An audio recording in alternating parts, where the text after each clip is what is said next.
Hello everyone, GoldenNova here, and it is time. With a new set comes a new wave of lore cards. Last time, we saw our Warrior of the Stars establishing something of a glorious paradise, taking all the best traits of the various worlds they'd visited to live with the survivors of these various ordeals in peace. But a shadow lingered over the proceedings, with a new actor named Vita Karantha being introduced. Though they didn't do anything in the previous set, we speculated that they'd be the next antagonist in the series, being responsible for the destruction of two other planets in the system, and with some recent releases, that appears to have been confirmed. So let's take a look at these new cards, see how they change the game, then see what the potential introduction of time travel does to the story. This is the Age of Overlords Visas lore, explained.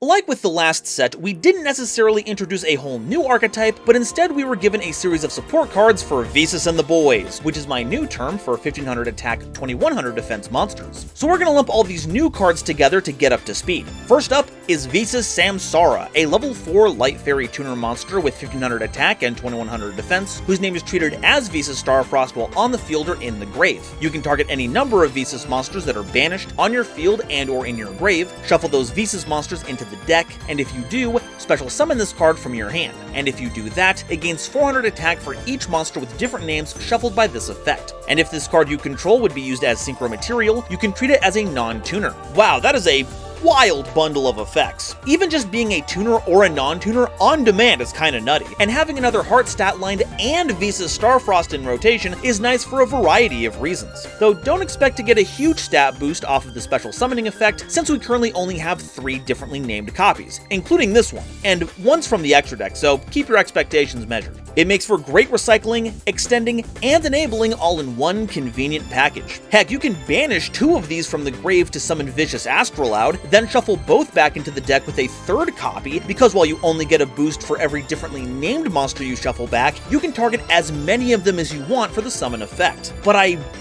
hate it because now I want to cosplay this monster too!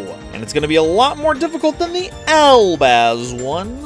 Vita Upanishad is a level 12 Dark Warrior Pendulum monster with 0 attack and 4000 defense with a scale of 0, and it can't be normal summoned or set, and must be special summoned by its pendulum effect, and you can only special summon copies of this card once per turn. As a pendulum spell, once per chain, if any number of monsters are destroyed, place 3 counters on this card. This card's pendulum scale is increased by the number of counters on it, and you can remove 12 counters from this card to special summon it. As a monster, once per turn, if your opponent special summons any number of monsters from the extra deck, except during the damage step, you can banish 12 cards from your hand, field, and or grave face down, and it becomes the end phase of this turn. And once per turn, during the standby phase, return this card to the hand, then you can special summon one of your Vita monsters that is banished or in your hand, deck, or graveyard. This is odd. So it has a bit of a charge time, becomes a huge blocker on board, and essentially keeps your opponent from summoning anything out of the extra deck, but only for a single turn, because then you have to do the whole process all over again.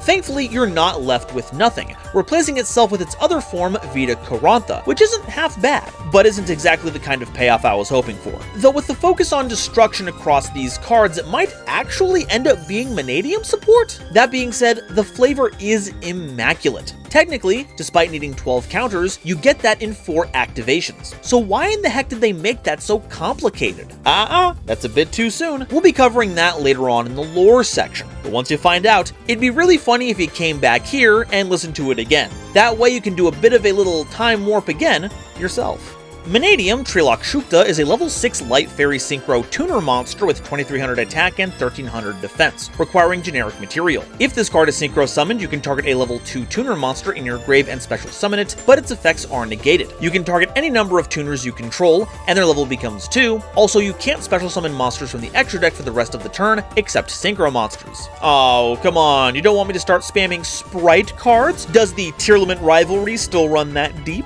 Oh well, either way, this card is awesome. While it's not going to get you into Excel Synchro Stardust Dragon by itself, since Trilakshukta is itself a tuner, it's a helpful bridge to get you into Prime Heart easily, and can even help you lower your levels so you can cram as many of those little things into it as possible to get as many attacks as possible. But raw help us if they ever make a level 2 tuner that can be treated as a non-tuner. That format is going to be rough. Planetary Elegy is a normal spell card that adds a Vita monster from your deck to your hand. If any number of face-up tuners you control are destroyed by battle or card effect while this card is in your grave and Visas Starfrost is on the field, you can banish this card, then target one of those destroyed monsters and add it to your hand. See, this really is roundabout Mannadium support. This actually makes base Vita Karantha very playable in the deck, because you can use this to get it into your hand, and then when you use Visas Starfrost to pop your Mannadium, you get to summon the Karantha and trigger the recursion from Elegy. It also confirms that Vita is going around on a planet-destroying kick, which I find to be very satisfying. For my own successful theorizing, I don't think the inhabitants are gonna feel the same way about it. Planetary Eulogy is a quick play spell card that targets a monster you control and an effect monster your opponent controls. Destroy that monster you control, and if you do, negate that opponent's monster's effects until the end of this turn. Then, if Visas Starfrost is on the field, you can destroy the targeted monster. During your main phase, if a Vita monster card is on the field, you can banish this card from your grave to destroy a monster you control. This is kinda bonkers because the initial effect can be used with any deck. So as long as you don't mind losing a monster, or are looking to do so, this is some pretty cool effect negation that can even help you dodge targeted interaction. The grave effect is strange, but once again, does have Mannadium synergy, and does trigger both of Vita's effects. And note that it looks for a Vita monster card, not just a Vita monster, so you can use this even if Upanishad is in the scales. People may think Mannadium is on its last legs, but I think these new cards have a chance to breathe some new life into the theme, so don't break out the eulogy quite yet. Loka Samsara is a normal trap card that banishes a face-up Visas Starfrost in your monster zone until the end phase to special summon a heart monster with 3000 attack from your extra deck, ignoring summoning conditions, but it can only activate its effects once, also banish it face down during the end phase. If your opponent special summons any number of monsters from the extra deck while this card is in your grave, except during the damage step, you can add this card to your hand. So this sounds incredible, but there are quite a few caveats to it. Currently, there are only 4 targets, and they vary wildly in usability. Tryheart will put all of your opponent's monsters in defense position, and if we're on Scareclaw, does give us some sweet advantage. Kaleido Heart is basically just going to shuffle a card on the field back into the deck, which is fine because you wouldn't be able to use the self-revival effect in this context anyway. Arise Heart is basically only going to be a Macrocosmos because it won't have the material to detach for its banish effect, and while its mandatory one will help attach 1 material, that'll use up its 1 activation per turn. And Prime Heart, well, wouldn't exactly be prime. That being said, having a mini toolbox ain't too shabby, and as the Vsauce decks continue to expand and overlap, this card is poised to be a sleeper hit. But Vita, my good bitch, you have to rein it in. Not even Twitter is as thirsty as you are when it comes to Visas, come on! Sarv Sarga is a normal trap card that you can activate if Visas Starfrost is on the field. Target an effect monster on the field, shuffle that target into the deck, and if you do, during the end phase of this turn, its owner can add a monster from their deck to their hand with a different type and a lower level than the shuffled monster's level, rank, or link rating. And if any number of Vita monsters are special summoned while this card is in the grave, except during the damage step, you can add this card to your hand. This is also pretty wild because on the one hand, it is removal, but gives your opponent a chance to grab the monster they need on the crackback. Alternatively, you can shuffle back your own monsters and then give yourself a search. In fact, it forms a bit of a combo with Loka Samsara, because you can get all that value out of Kaleido Heart when you summon it, shuffle it back with Sarv Sarga to maintain it, then during the end phase grab any level 8 or lower non-fiend monster from your deck to your hand during that end phase. Which in most cases boils down to you adding any monster in the game to your hand, including hand traps. My apologies to any Dark Necrofear decks out there. And now that heart monster isn't getting banished, you can recycle Loka and Sarv and do it all over again. It's almost like there's this big motif over the past few cards that involve cycles. So that's all the new cards, but what do we do with them? Well, I've already stated it a few times before, but Mannadium seems to be the deck the new cards are focused on. It's not uncommon to destroy a number of your own cards in that deck, giving you easy access to Pendulum Vita. And if you have 2 copies of that card, you can pull off a funky maneuver where you activate one, accumulate a bunch of counters, then activate the other once you're all done to give you some fantastic scales, at which point you could conceivably summon the one with counters, thus resetting it, while the other starts the process of gaining more counters. Though since most of the Mannadium Mannadium cards are level 2, you won't have to wait very long to get enough counters to pendulum summon them all. We also can't forget that Visa's Samsara is a fairy monster, bringing it in line with the Mannadiums, and is basically more copies of Heart that also helps to enable it. All in all, we have some great new tools for the theme that essentially give you negation, removal, battle tricks, and even a macro cosmos. So if we see enough hits on the dominant decks, I wouldn't be surprised if these cards started sneaking in for some premier wins. Though if Arise Heart gets banned, it does throw a bit of a wrench into those plans.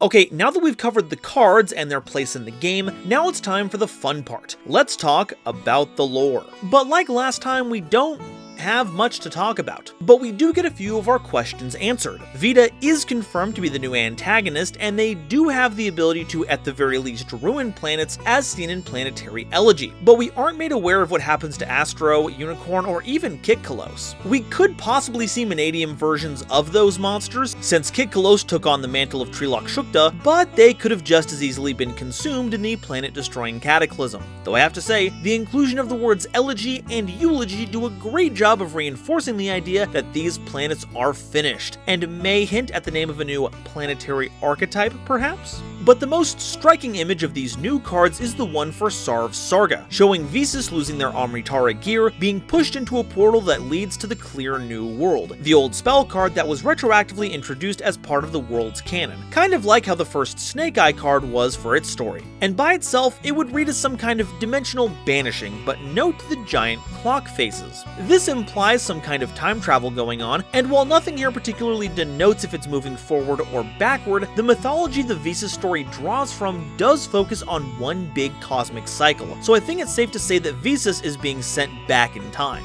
As for the one who did that to Visas, let's take a look back at Vita Upanishad real quick, because it's probably the biggest flavor win in the whole cycle. I brought up that the counter effect is far more complicated than it needed to be previously, and while part of it is to allow for a functional pendulum scale to happen this century, the lore reason is that it's another reflection of what's called a Mahayuga, or greater cycle of the ages. It's made up of 4 internal smaller yugas known as Krita, Treta, Dwapara, and Kali, parallels of a golden, Silver, Bronze, and Dark Age, and each of those yugas are divided into 3 more smaller ones, the Dawn, the Day, and the Dusk. So if we multiply the 4 yugas by their 3 sections, you get 12. So each instance of destruction Upanishad witnesses is the passing of another world age, until the cycle has been completed, ushering Vita's arrival. Now, I'm inclined to say that, with the effect to skip your opponent's turn, this means Vita launches us into the future, because we're bypassing our opponent's turn entirely, but given the circumstances, it is probably meant to be seen as going back to your last turn, especially since this card reverts into its past form, Vita Kurantha.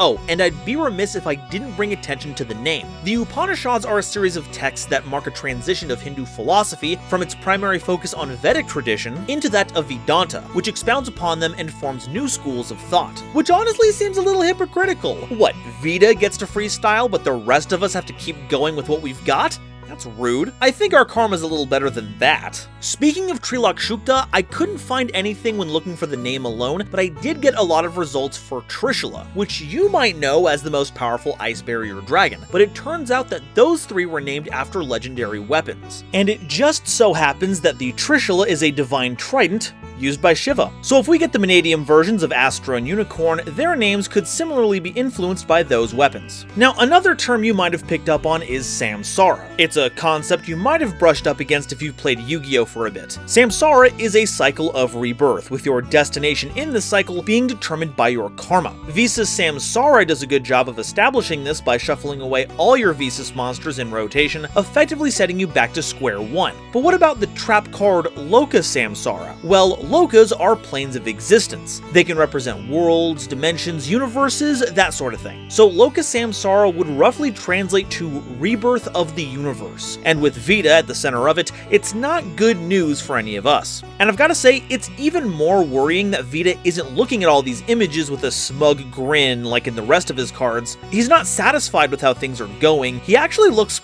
pretty pissed off. So what can we predict will happen next? Well, notably, Visas may have lost their Amritara powers, but they haven't changed to their warrior form. They've maintained their fairy typing and the stat line of their heart counterparts. So I don't think we've seen the point where the time loop necessarily joins where we started the journey. What's interesting is that we can see a heavenly body behind Visas and possibly another at the top right, and they look remarkably like the world's Reichphobia and Pearl Reno. And since the big giant orb of Reichphobia isn't being assaulted by the Kashtira Death Star, it adds more credence to the fact that Visas was sent back in time. In fact, I'm fairly certain that out of the remaining worlds, Visas has been sent to the second because this place doesn't seem to have a giant dark orb around it. This gives Visas the chance to visit these worlds before they were ever taken over, and in an attempt to preserve the timeline, takes the hearts away either to a safe location or absorbs them before Vita can destroy them, before finally confronting the villain at a point in time after base Visas gets thrown back in time. The question remains though, did Vita make a mistake sending Visas back to a point where he could change fate, potentially save all of his new friends? Or is this a bid to get Visas to absorb the rest of the hearts, to bring about a force even stronger than Vicious Astrolaud, one powerful enough to destroy the universe and reset this cycle?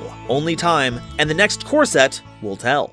And that's all I have to say about the new Visas lore. While we didn't advance very much, the door has been opened for some pretty interesting plot beats, and I can't wait to see where things go from here. Will Visas be able to save the other hearts before it's too late, or will history sadly repeat itself? Make sure to hit that sub button to stay on top of all the latest lore speculation, hit the like button if you liked it, and share this video around with someone you think will like it. I'd love to hear what y'all think and what theories you have of the story moving forward. Today's episode was brought to you in part by Dragon Shield. When you want to protect your cards with the power of dragon scales, get some sweet lore for them, and support the channel, check out my link in the description to get started. Today's episode was also brought to you by my lovely patrons, including the illustrious Quasar Commander Green Knight, Nebula Navigator's 3rd Dynasty, Ada Basilisk, Adam Zajdel, Andrew Newman, A Random Pup, Avi Chali, Kane Senpai, Chibi Gohan, Clockswork, Danny Bound, Eric, Aaron the World Breaker, Frankie, Garland Chaos, Genesis Yu-Gi-Oh!, Gloomba 331, Great Big Pillock, Hairbear, Harry the Ominous Benefactor, Howling Zangetsu, Iskander 711, John, Julius Sneezer, Mana Charge, Marluxia Zagirl, Molly Renata, Nathan Vig, Orozco 09096, Panther J, Rebel King Lucifer, RJ the Jank Monarch, Sammy Haim, Sir Knight JCB, Skybuster Leo, Sophie, apparently, The Wizard Moose and Xander Wolfensberger, Cosmic Crusaders Almento 5010, Ariel Kersey, Beluga Masta, Blue Gem, Callum McCann, Chaz Ghost, Corbinisms, Drachenwald, Drake and SpongeBob be like, you used to call me on your shell phone, Eki Bullock, Emony, Eva Padilla, Hike Boyagian,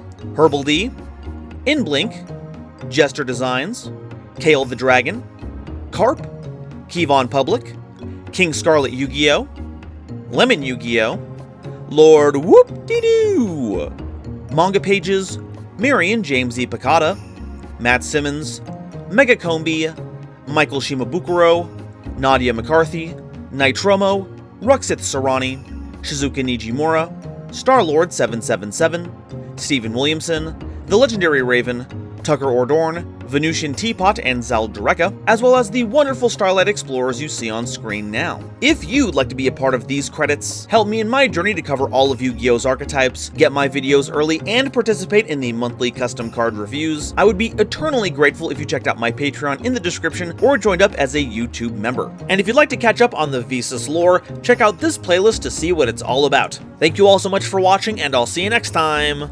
Bye-bye.